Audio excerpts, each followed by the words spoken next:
Em nome do Pai, e do Filho, e do Espírito Santo. Amém. A vossa proteção recorremos, Santa Mãe de Deus, não desprezei nossas súplicas e nossa necessidade, mas livrai-nos sempre de todos os perigos, ó Virgem gloriosa e bendita. Amém. Ó Virgem Imaculada de Nazaré, foste na terra humilde criatura, a ponto de dizer ao arcanjo Gabriel, eis aqui a escrava do Senhor, mas perante Deus foste exaltada e preferida entre todas as mulheres, para exercer a sublime missão de mãe do Verbo encarnado. Adoro e louvo ao Altíssimo, que vos elevou a esta excelsa dignidade e vos preservou da culpa original. Quanto a mim, soberbo e carregado de pecados, sinto-me confundido e envergonhado perante vós.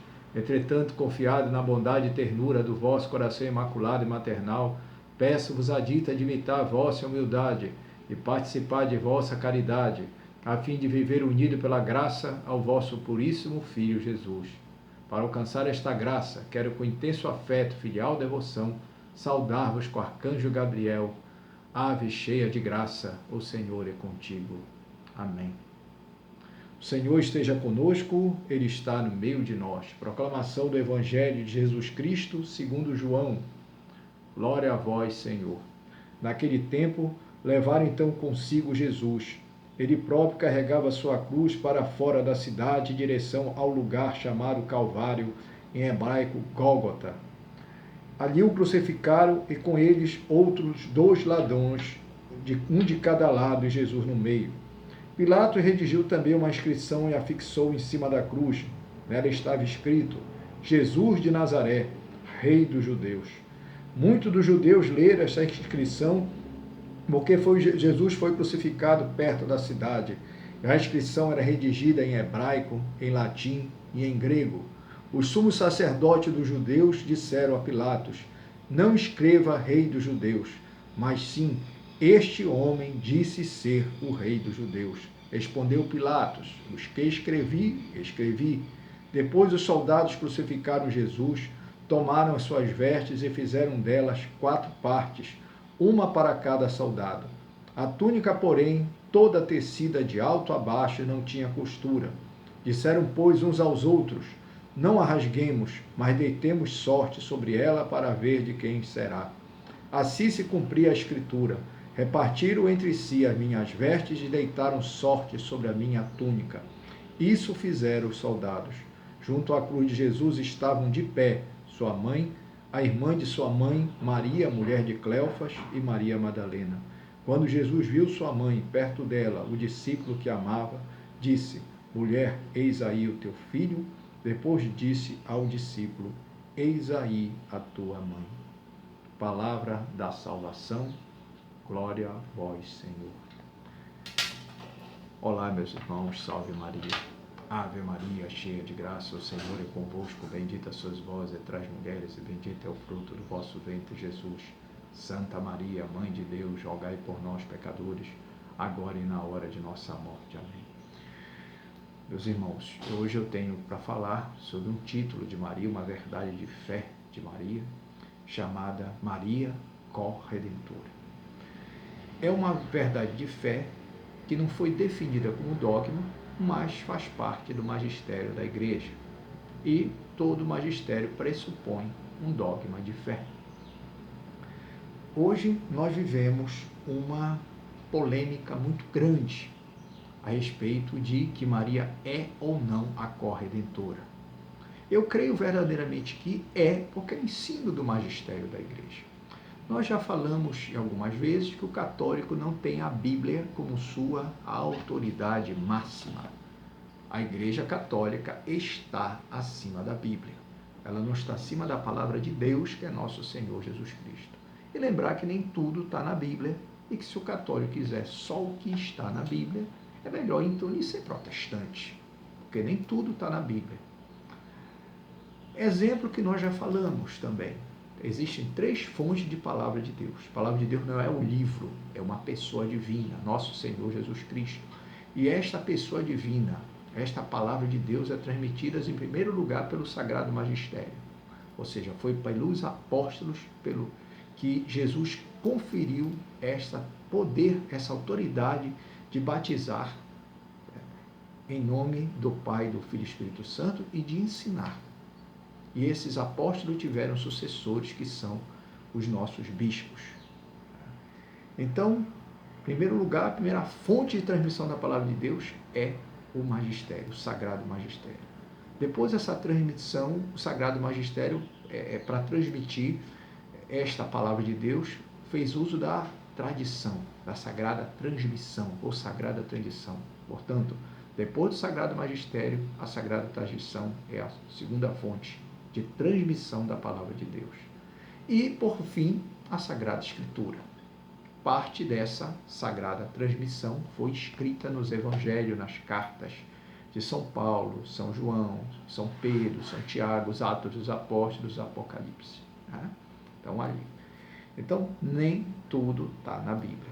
E, apesar de não estar na Bíblia, que Maria foi a nossa corredentora, ela está no Sagrado Magistério. Um dos textos do Sagrado Magistério que fala de que Maria é a nossa corredentora é o do Papa Leão XIII, Supreme Apostolatus. Portanto, virou magistério ordinário. Não é magistério extraordinário, como se trata do concílio, ou de uma declaração ex cathedra, mas faz parte do magistério ordinário. E como diz o padre Emily Norbert, no livro Maria, como a Igreja ensina, o magistério ordinário da Igreja é fonte de transmissão da palavra de Deus. Portanto, eu creio firmemente que Maria é a corredentora. No entanto, na Igreja, nós vivemos uma polêmica muito grande com esse título da corredenção, principalmente por causa do ecumenismo, certo?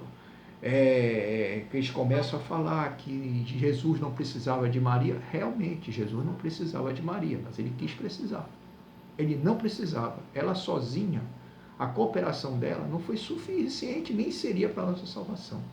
Certo? Mas Deus queria ela em comunhão com ele. Jesus queria a mãe dele em total comunhão com esta redenção que ele iria fazer, que só ele poderia fazer.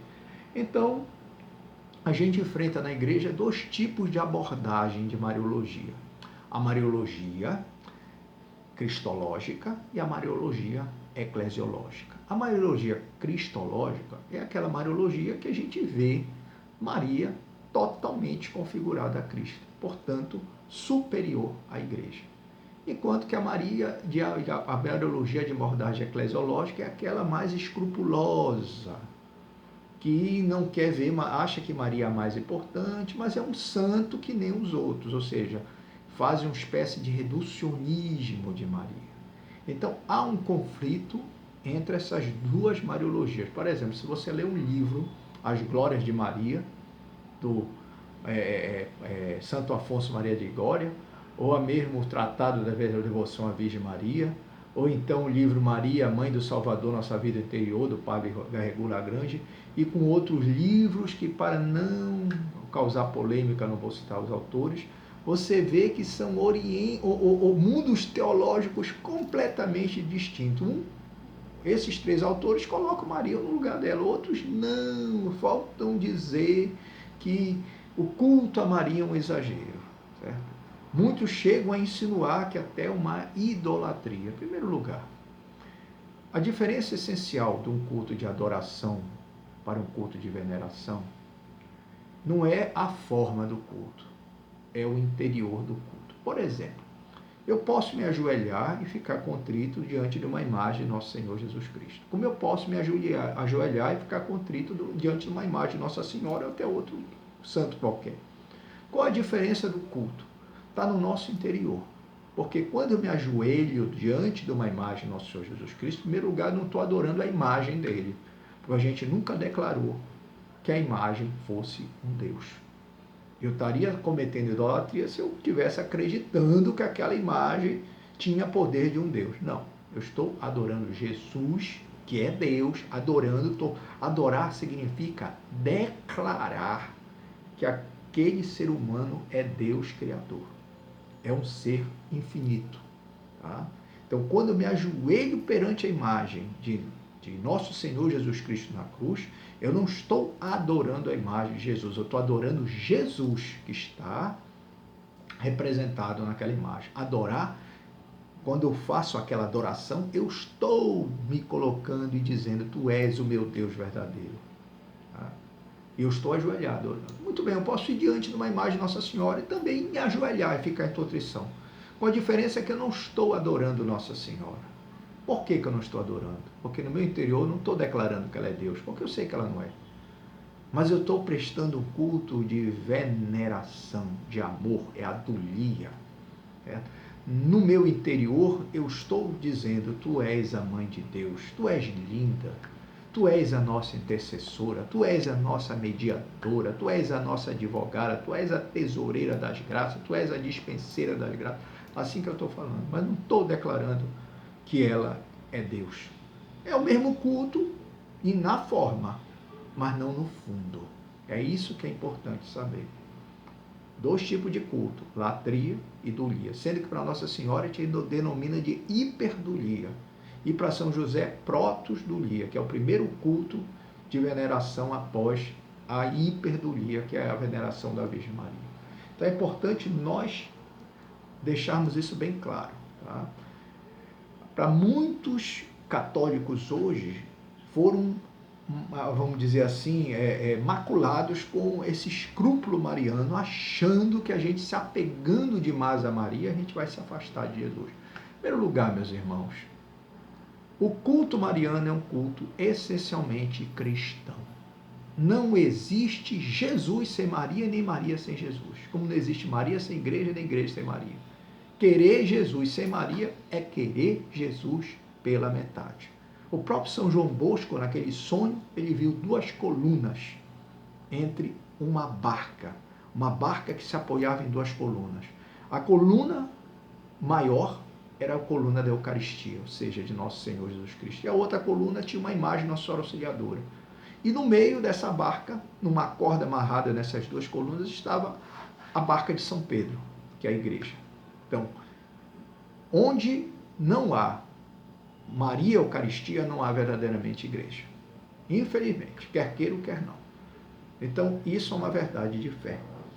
Bem, para nós falarmos que Maria é nossa corredentora, é no sentido que ela foi a que cooperou verdadeiramente, de forma plena com Jesus na obra de nossa salvação. Primeiro, precisamos fazer um paralelismo entre Eva e Maria. No início da criação, como nós já falamos do outro encontro, Jesus criou o homem. O primeiro homem, que foi Adão, a primeira mulher, que foi Eva, né? E ele colocou no paraíso, colocou duas árvores, uma do bem, certo? E a outra do mal. A do mal era do conhecimento do bem e do mal. Um era a árvore do bem, era a árvore da vida. A árvore do mal é a árvore da morte. E ele deu permissão para que eles comessem de todos os frutos das árvores, mesmo da árvore do mal, que era a árvore do conhecimento do bem e do mal, que era a árvore da morte. E Eva foi a primeira a desobedecer. E ela apresentou para Adão o fruto que eles haviam proibido de comer. E Adão aceitou a proposta de Eva. Se Adão tivesse permanecido fiel, tá, Eva teria sido perdoada. Mas o que fez o ser humano cair foi o chamado pecado de Adão.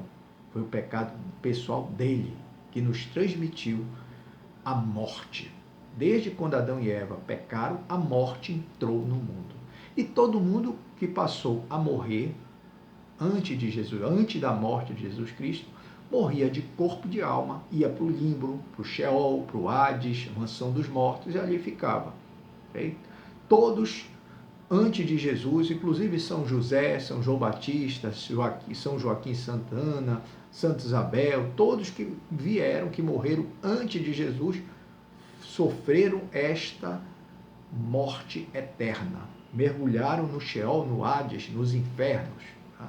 E ali os mortos ficavam até que Jesus veio, morreu na cruz, na Sexta-feira Santa, desceu esta mansão dos mortos e foi buscar, desde os nossos primeiros pais, Adão e Eva, os patriarcas, os santos, São José, São Joaquim, Santana, os que estavam mortos, e abriu as portas do paraíso A partir de então, ele passou a ser nosso Salvador. Hoje, nós vamos morrer. Se nós morrêssemos hoje, nós temos a graça de morrer só de corpo. Mas a nossa alma pode ir para o céu, se formos salvos, para o purgatório também, se formos salvos. Né? No último lugar, se nós formos bastante maus, nós vamos para o inferno. Não tem jeito. Tá? Mas Jesus deu esta opção de nós nos salvarmos e vivermos, antes da nova vinda dele, este gozo celeste, de poder ter a chance de contemplar Deus face a face. Não de corpo e alma, mas com, pelo menos, a nossa alma. Quando vier a ressurreição dos justos, nossos corpos vão ressuscitar, as nossas almas entrarão nos nossos corpos e pronto, nós ficaremos no céu de corpo e alma. Mas só que isso ainda não aconteceu. Mas Jesus já realizou essa salvação. Então, Maria, assim como Eva, cooperou com Adão para que o homem caísse, tá? Deus quis pegar os mesmos elementos da queda para fazer a nossa salvação. Para isso ele produziu a segunda Eva. A segunda Eva veio antes do que o segundo Adão. No primeiro Adão veio primeiro que a primeira Eva. Né? Primeiro Deus criou o primeiro Adão, em seguida da costela do Adão ele tirou a primeira Eva. Só que dessa vez a segunda Eva foi concebida no ventre de Ana, e do ventre desta segunda Eva veio o segundo Adão, que é nosso Senhor Jesus Cristo. Então, Deus pegou esses primeiros personagens, só que fez uma recirculação, uma recapitulação. Certo? Maria, assim como Eva, cooperou com Adão na nossa perdição, Maria viria cooperar com, que a Maria, nova Eva, iria cooperar com o novo Adão, Jesus Cristo, na nossa redenção. Então, quem deu esse título de corredentora pela primeira vez que eu vi no magistério na igreja, justamente Leão XIII, Supremo Apostolatus, virou magistério. Um papa nunca revogou o que o outro já falou. Eu vejo mariólogos dizendo, não podemos chamar Maria de corredentora, mas sim de cooperadora. Não, eu creio. Entre a palavra de um papa, de qualquer teólogo aí que tenta levantar, eu fico com o Papa Leão XIII. Eu creio. Certo? E no Concílio Vaticano II, devido a esta polêmica, deste confronto entre a mariologia, os mariólogos de abordagem cristológica, os mariólogos de abordagem eclesiológica, os maximalistas, minimalistas, né? O capítulo 8º da Lumen Gentium, certo? Que fala sobre Maria, ela preferiu não falar em Maria corredentora, mas cooperadora, que é a mesma coisa. E o Concílio Vaticano II diz que ela cooperou, desde do anúncio do anjo, quando Maria disse sim, quando Jesus se fez carne no ventre dela, Filho de Deus, a segunda pessoa da Santíssima Trindade, que era Deus, se tornou homem, conservando sua pessoa divina, no sentido que ele se tornou ser humano, mas não se tornou pessoa humana, ele era pessoa divina. Maria começou a cooperar ali, no momento que ela subministrou a substância daquele corpo a Jesus. E ela cooperou quando ele fez a visita a Isabel, quando Jesus, no ventre de Maria, santificou João Batista, purificou ele de todos os pecados, deixou Isabel cheia do Espírito Santo. Ela cooperou no seu nascimento, no nascimento de Jesus, que foi um nascimento virginal. Cooperou quando ela manifestou Jesus aos pastores e aos magos, juntamente com José, quando ela apresentou Jesus no templo como hóstia viva e se ofereceu, e ouviu de Simeão que uma espada transpassaria sua alma, o sinal da sua corredenção. Ela cooperou com Jesus quando ela o levou para longe da ira de Herodes, lá para o Egito, quando ela ficou com ele durante os anos de exílio. Ela cooperou com Jesus quando ela viu ele se distanciar aos poucos dela, preparando ela para uma nova maternidade, a maternidade eclesial, que nós iremos falar no próximo encontro. Quando ele a chamava por mulher, não que mulher seja um termo pejorativo, mulher é senhora, mas dava um tratamento para ela, não como mãe. Oi, mãe, não. Mulher, ou seja, senhora, tá? Por que me procuráveis? Não sabias que eu estava na casa de meu pai? A mesma coisa quando ela foi interceder no seu primeiro milagre, que ela cooperou com Jesus para que ele produzisse o primeiro milagre. Já tinha produzido o primeiro milagre na ordem da graça, quando através da voz de Maria, né, que ela disse Shalom Aleichem, a paz esteja convosco, o ventre de Isabel foi santificado. Né? A pessoa do precursor de Jesus, né, foi purificada no seio materno. Né? Depois desse primeiro milagre da ordem da graça, veio o primeiro milagre da ordem de natureza, que foi as bodas de Caná da Galileia, e Maria cooperou nesse primeiro milagre. Ela cooperou com Jesus quando ela soube acolher as palavras dele, em que ele dizia que o reino de Deus estava acima dos laços de parentesco. Quem são minhas mãos e meus irmãos? Todo aquele que faz a vontade do Pai, este é minha mãe e meu irmão. Ela cooperou com Jesus também quando ela soube, com as suas orações, oferecer, ao testemunhar Jesus ser flagelado sob Pôncio Pilatos, ser condenado à morte pelos judeus, no seu encontro com ele no caminho da cruz, que a gente vê na Via Sacra, quando Jesus estava padecido e caminhante, quando ele carregava e levava a cruz, aquele encontro bonito entre mãe e filho, em que ela o ajudou, ela o encorajou com seu olhar de mãe. E ela estava ali na cruz, assistindo, certo? Na cruz que nós acabamos de ler, se consumiu um sacrifício similar, mas muito superior e infinito ao de Abraão.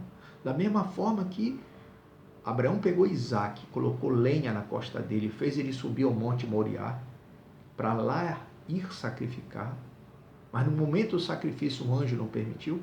Maria repetiu este ato. Acompanhou Jesus, que carregava um grande lenho na cruz, só que, da mesma forma de Abraão, ela entregou, certo? Jesus, como Abraão entregou Isaac para ser imolado. Só que Deus poupou Isaac. No caso, Deus não poupou o filho dele, nosso Senhor Jesus Cristo. O sacrifício de Jesus foi um sacrifício infinito. Graças a esta morte de Jesus, nós ficamos salvos.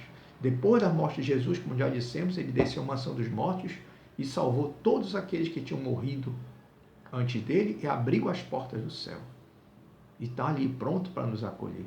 E essa cooperação, essa corredenção de Maria continuou quando Jesus subiu aos céus, quando ela passou a ficar com os apóstolos em oração, cooperando com as suas orações, como uma antena para trazer o Espírito Santo, e no céu ela continua cooperando com a nossa redenção. Por isso ela é a nossa corredentora. Eu lamento muitos teólogos não irem, não conhecerem as encíclicas de Leão XIII, em que principalmente a Suprema Apostolato dos Ofícios, porque virou magistério, meu querido. Maria Corredentora é. A salvação só nos vem por Maria? Sim. Quem fala isso é o Papa São Pio X, uma outra encíclica que nós vamos também oportunamente conversar com vocês. Amém? Louvado seja nosso Senhor Jesus Cristo, para sempre seja louvado sua Mãe Maria Santíssima. Quem é esta que avança como a aurora, formosa como a lua, brilhante como o sol, terrível como exército em ordem de batalha? A minha alma glorifica ao Senhor, e se alegrou meu espírito em Deus, meu Salvador, pois ele viu a pequenez de sua serva. Eis que agora as gerações vão me chamar de bendita. Poderoso fez por mim maravilhas, e santo é seu nome. Seu amor de geração em geração chega a todos que o respeitam. Demonstrou o poder de seu braço, dispersou os orgulhosos. Derrubou os poderosos seus tronos, os humildes exaltou, de bem saciou os famintos e despediu sem nada os ricos. Acolheu Israel, seu servidor, fiel ao seu amor, como havia prometido a nossos pais, em favor de Abraão e de seus filhos para sempre. Glória ao Pai, ao Filho e ao Espírito Santo, como era no princípio, agora e sempre. Amém. Quem é esta que avança como a aurora, formosa como a lua, brilhante como o sol, terrível como exército em ordem de batalha, ó Maria concebida sem pecado, rogai por nós que recorremos a vós. Em nome do Pai, e do Filho e do Espírito Santo. Amém.